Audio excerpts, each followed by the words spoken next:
À Abidjan, le mercredi 9 février, le Comité national d'organisation de la COP15 sur la sécheresse et la désertification a procédé au lancement officiel de ses préparatifs. Plusieurs ministres membres du gouvernement, à savoir le ministre de l'Environnement et du Développement durable, le ministre des Eaux et des Forêts, le ministre du Plan et du Développement, chapeauté par le ministre de l'Agriculture et du Développement rural, représentant à cet effet le Premier ministre, y ont pris part. Une occasion pour présenter aux partenaires, aux populations et aux hommes de médias les enjeux d'une telle rencontre mondiale pour la Côte d'Ivoire. Du 9 au 20 mai 2022, la Côte d'Ivoire sera la terre d'accueil de la 15e conférence des parties sur la lutte contre la désertification et la sécheresse COP15. Mais pour les citoyens lambda, que signifie le terme désertification et quel est l'état des lieux en Côte d'Ivoire, pays organisateur de cette COP15? La dégradation des sols ou la désertification, quelle que soit la sémantique, est une réalité en Côte d'Ivoire. Sur la carte, vous allez voir toutes les régions, le Tchologo, le Bonkani, Bafing, la Mé, surtout dans la partie sud du pays. L'érosion côtière est une sorte de dégradation des sols.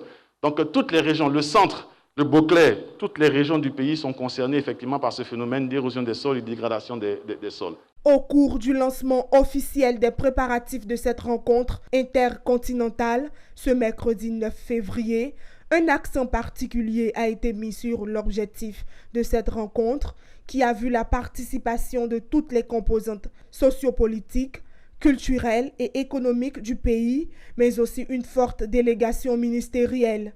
Les grandes lignes de son organisation et ses enjeux pour le pays ont été abordées. Une tâche à laquelle Jean-Luc Assis, ministre de l'Environnement et du Développement durable, s'est attelé.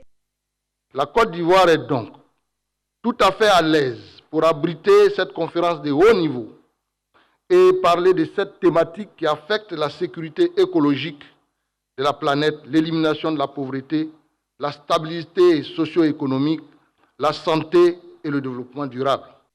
Des mesures urgentes devraient être mises en place afin de reboiser les forêts, de développer de bonnes pratiques agricoles, de prévenir l'érosion des sols, de gérer les ressources en eau, d'améliorer la gestion des pâturages, des forêts et du bétail.